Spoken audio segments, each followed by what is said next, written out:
I want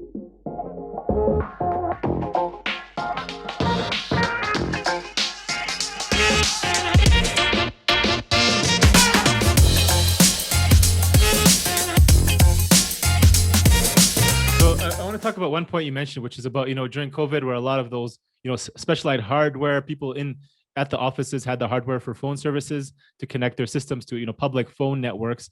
Now, maybe for SaaS companies right now who have, sales teams who are working in the office and are making that shift, can you talk about how that can, be easily replaced? And then does that also work for, at any scale, say enterprise, large clients who have, hundreds or if not thousands of these?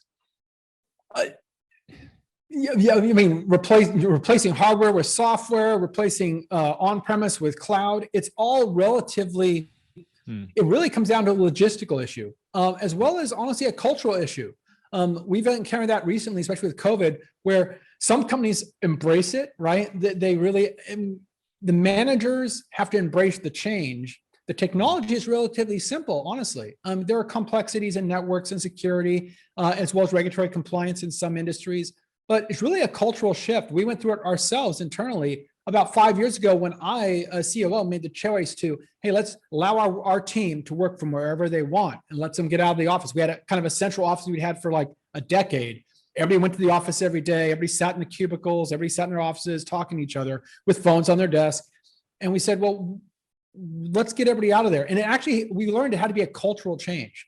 The managers had to embrace it because the technology is easy. Whether I need to ship a hardware phone to a employee at their home, or whether I have to give them a soft phone to install on their computer or their mobile phone, or whether I just have to give them a web browser based phone to load up in their, on their Chromebook, right? That technology is the easy piece, right? The hard piece is getting the cultural shift to where management as well as the team members embrace it and enjoy it.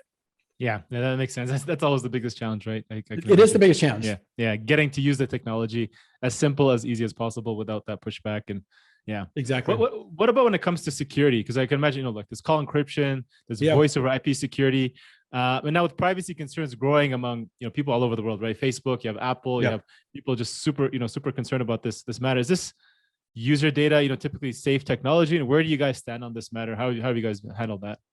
Well, we do support a number of encryption technologies, including SRTP, TLS for the SIP signaling and things like that. But a big cultural thing and a big policy thing we made years and years and years ago was that, for one thing, we don't retain any customer data, beyond the time that we're required for regulations. So we don't have a huge warehouse of customer data that we then go mine for statistics or anything like that. We do nothing with that. Our customer data is only stored for the customer. We also have compliance things in place to handle whether it's US based or EU based, for example. And we comply with all the GDPR and those kind of regulations, as well as California has a regulation around privacy. But our big privacy focus for years now has been that our customers' data is their data. We do not store it beyond what we have to store. We only store the bare minimum amount of data we need to store. And that was a big change, because if we don't have it, we don't have any privacy concerns, right? And that was a big piece. We didn't want to keep any data that we didn't absolutely have to have for the customers to deliver the service they want, or to meet any kind of regulatory things we have to meet. Beyond that, we don't want the data. Makes sense. I like that. So, can you give us some examples? People in our audience, typically SaaS founders, SaaS marketers. How could you say they can start, best leveraging using this technology within their business? And what would you say is the right balance, right? We mentioned, voice, video, messages. How much should we be focusing on each? Where are you seeing the trends going? I'll tell you the big trends. Obviously, in the last year, video has become a huge piece. We rolled out video conferencing last year also as part of that because people needed it to work remotely. That said, we think that voice and texting are really the bigger players in the market, because that's what are both more efficient. They found in studies that actually voice communications are more effective than video communication. And so that's a piece that we think is really important. But texting, especially as new generations enter the workforce, they are more embracing text in more asynchronous communication, right? That texting allows to occur versus having to schedule a call between two people. So we think texting and voice are really critical.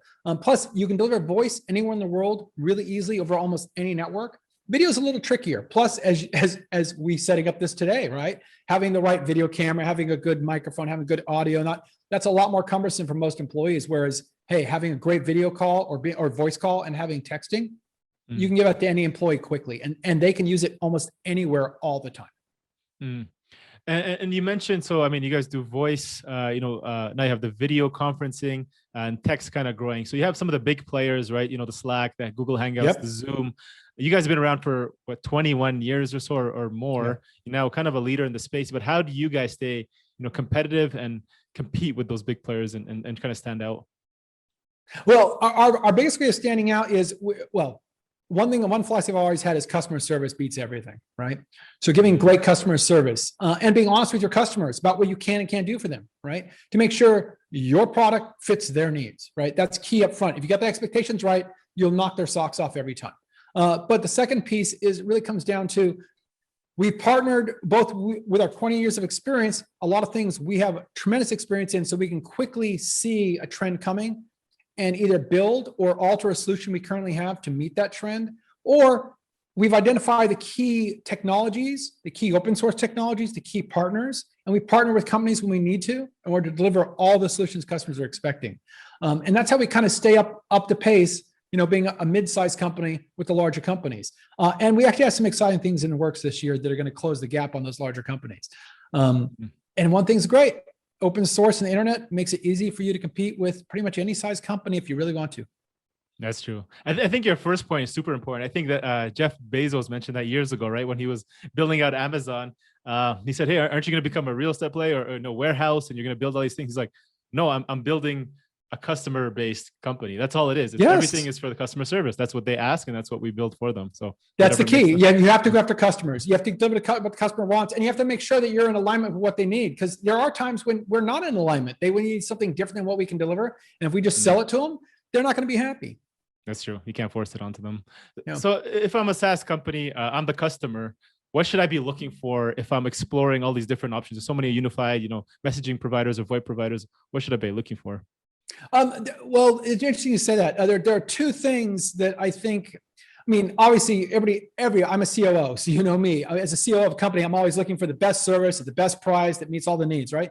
That's the business side of the world, and that's the nickels and dimes. But the real key thing is, will your choice scale with your business and will give you flexibility in the future? Like, are you locking yourselves into something? We recently had a customer come to us who actually had bought a proprietary system, and it did everything they wanted for their business. And then one day something happened to it. And when it happened, their entire business came to a grinding halt.